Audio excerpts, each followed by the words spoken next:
Bagua Buddha, aka the Shogun of Goju. Some call me the Goju Dave. That's my boy BT, he always calls me that. But anyway, I'm here with Sifu Ben Hill.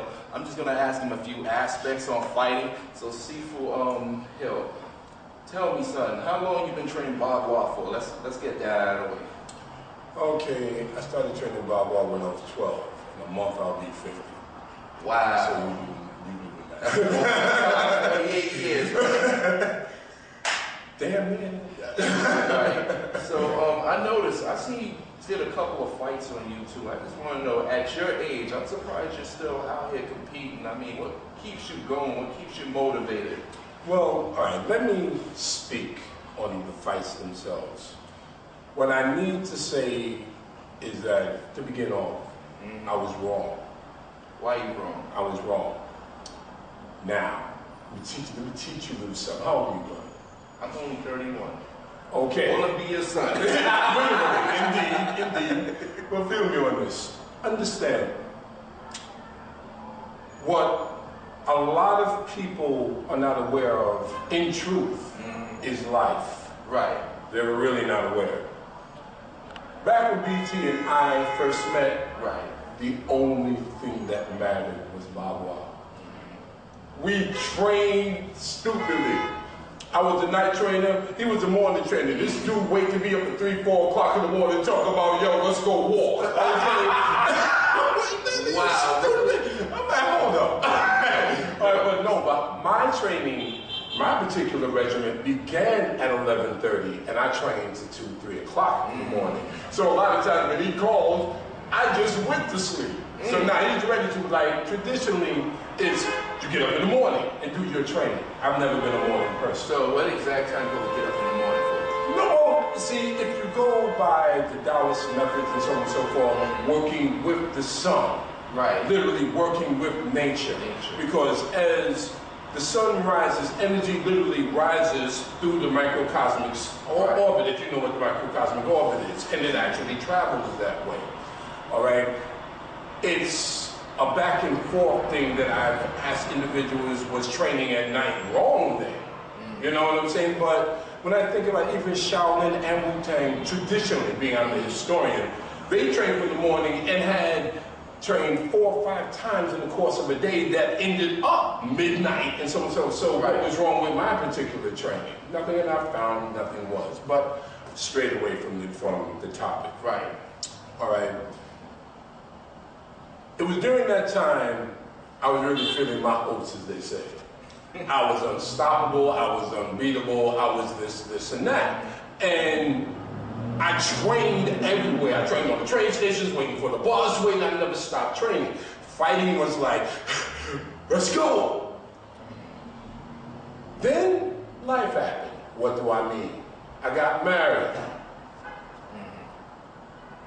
And I'm not trying to say that marriage is a bad thing, but do know who you're marrying. That's true. All right, but in most cases, many don't. They don't know who the individual is until a couple of years later when it's falling apart and they ended up in the courtroom. Right. When they walked that line, they thought they knew. They didn't know. They were in love with the idea of being in love. All right, but ultimately, what went down was that I forgot. You're not 20 anymore. You're not 25. The fights that you saw, these occurred when I'm like, what, the first one, I think I was 44, 45, and I hadn't, actually, I've been teaching. I'm beating up all my students, but it's not the same thing. It's not the same thing, and I had left New York. You have to understand something. There's an aggression with this city that keeps you aggressive. It keeps you aggressive. When you go and you've been a fighter, you could have been a Tyson, you could be Mayweather, Holyfield, it doesn't matter. You leave and go to Mayberry RFD for about 10 years, you're not going to be what you was. So you're telling me you lost yourself somewhat? No, bro, I did. I did. I mean, come on. I mean, the evidence is there. I look and I see.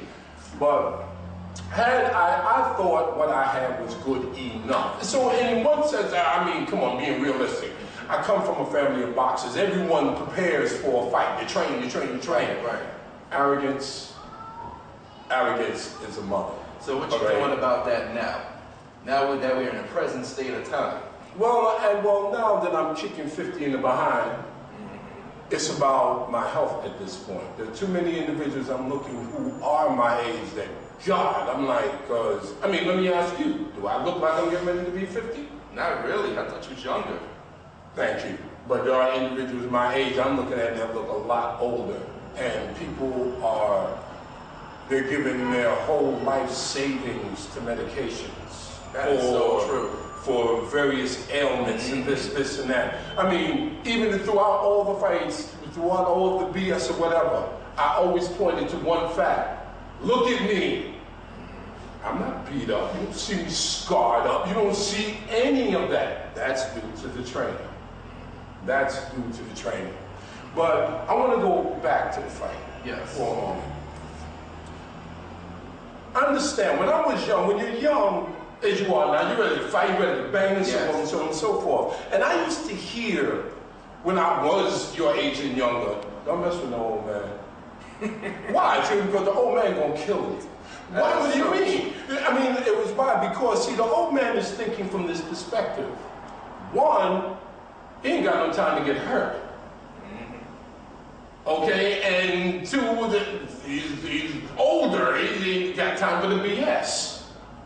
Okay? And three, I trained all my life for the apocalypse. I've always believed in the end of the world. And Mad Max. That's Mad Max. I mean, the apocalypse. I mean, the world has gone bizarre. Law and order is out the window. We got marauding bikes. I hope they don't go like that. I'm gonna have to get my gun. No, that's just the point. There's a prophecy that says they're going to be melting the church bells to get bullets. Okay, so if we're at that point, then it's like, yeah, exactly. So all you've got is you. And understand, my attitude had always been that what is a gun?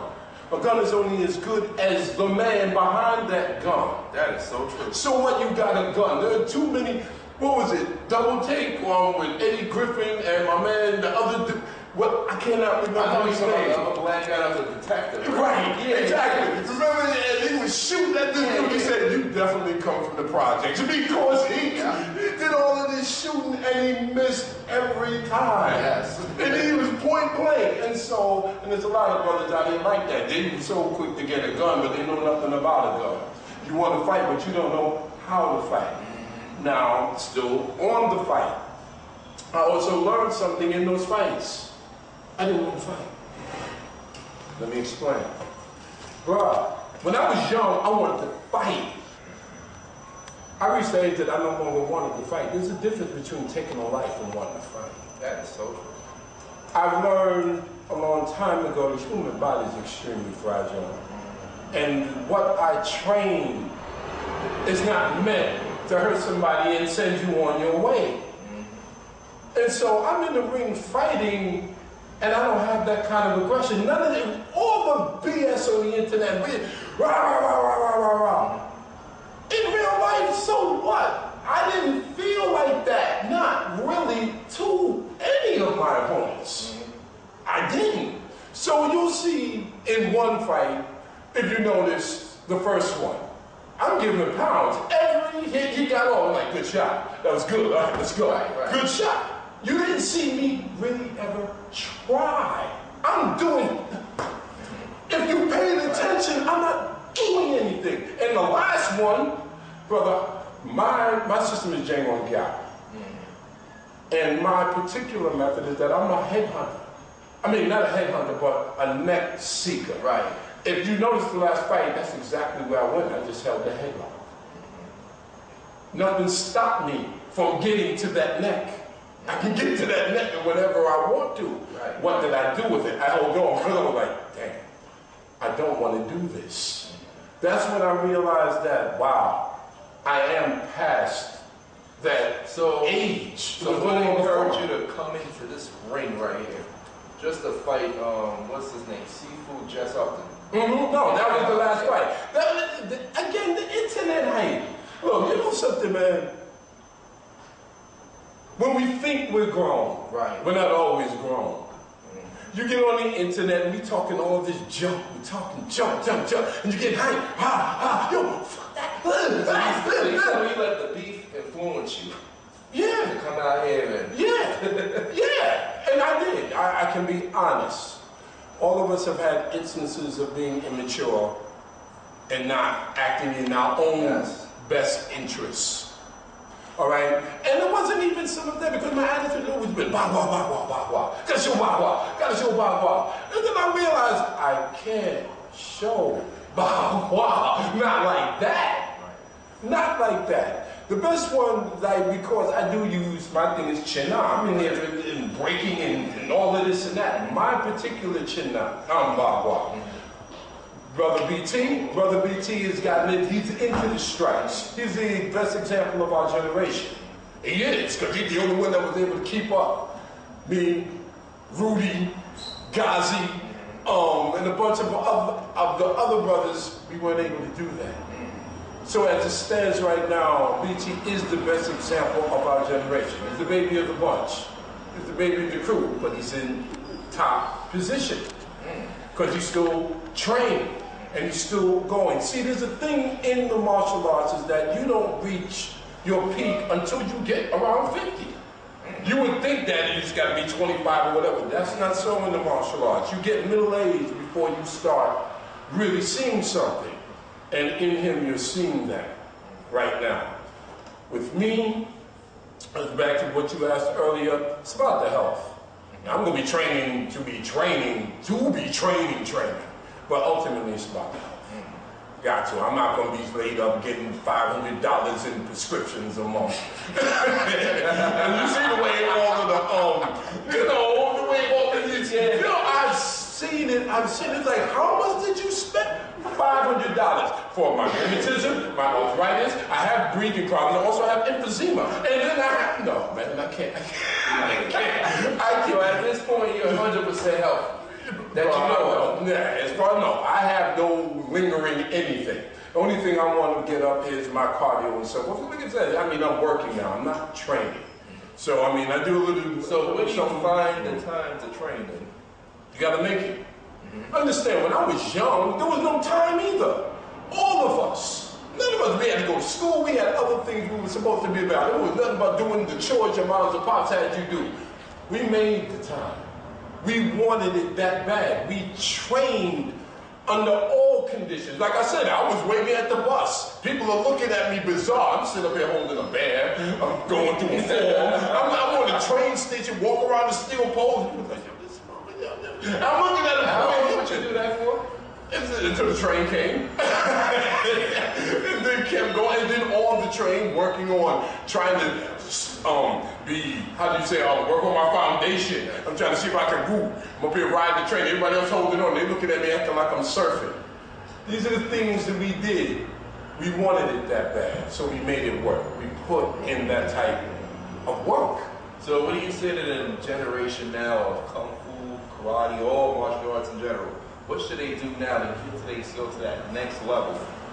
To surpass the older guys right now? No, brother, I'm going to tell you right now. In terms of the point you just made, it doesn't exist. It doesn't. Because they're trying to supersede the so-called new sciences, sports science, and so forth and so forth. And they're like the MMA, and they're trying to say, this is so much better. Truth of the matter is, I don't know how anyone can make that statement when no one has actually done the training. How can you crap on talking about that old school stuff when no one has done it? To actually make a clear-cut comparison.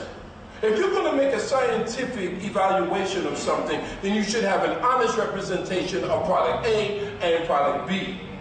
Don't sit up here and make a decision that this is crap because.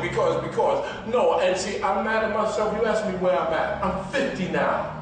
If I could do a time machine and go back, because my thing is about these 100 days. You probably heard me scream, 100 days, 100 days, 100 days. No one has done it. Truth of the matter, it's supposed to be 2 years, but It's a modernization or a modification. Right. All right, that 100 days is significant. If someone would just go through that 100 days, I could prove a point. So much so. So, yo, you've been training. You run 5 miles every day. You lift weights, you this and that. All I did was stand and walk a circle, hold my palms in certain positions for 100 days. I walked through you. That is the nature of the internal. But see, it's on hearsay. These are just words coming out my mouth. Because no one is training like that right now that I'm aware of. And I'm too old. Like I said, if I could get the time machine and go back, that would be my goal. I forgot myself over the years. Like I said, trying to train students, so on and so forth. I should have been working me. It's true. The teacher is the student. You understand what I'm saying? Because the students, especially now, they don't appreciate. We understood, but we had things that helped us. We had the Kung Fu movies. We had the Shaw Brothers. These things kept us inspired. Now, there's not much. You know what I'm saying? Teachers can be as bad as they want to be, but if you don't know about that teacher, or even anybody seeking that teacher, the teacher is the best kept secret. Like I said, we had the movies. The movies made us go looking for them. You know what I'm saying? It's not like that anymore. It's just not. You know what I'm saying? And it's literally on us in terms of advertising and so forth. And that's if you really want to do it. Because what it comes down to is that once you put a significant part of your life in developing this stuff in yourself, then you begin to understand what was being said in the movies, how a teacher would not teach. He didn't want to waste his time. Didn't want to waste his time. And it's to the point, even for the money. Because you put so much of yourself into what you do. Then you start talking about what has true value. And I think that this is priceless. You can't buy this. See where I'm coming from? There are things that can go down like that. There are people that feel just that deeply about it. You know? I can't lie, even myself. I'm like, yeah, I want a student to teach that wants to learn it, because this stuff you have to want. It's not Burger King. How many students you have right now? How many students you have right now? No. Right now, I can say I have none. None? None. What about DJ? Well, DJ is my student, but DJ is in Syracuse. I'm no longer in Syracuse. Right. DJ, yes, don't get me wrong. DJ, don't get me wrong. DJ is my student. All my former students, when I say former, not really former, I will always be that teacher. But who am I actively teaching right now? Nobody. Nobody. Because I declare.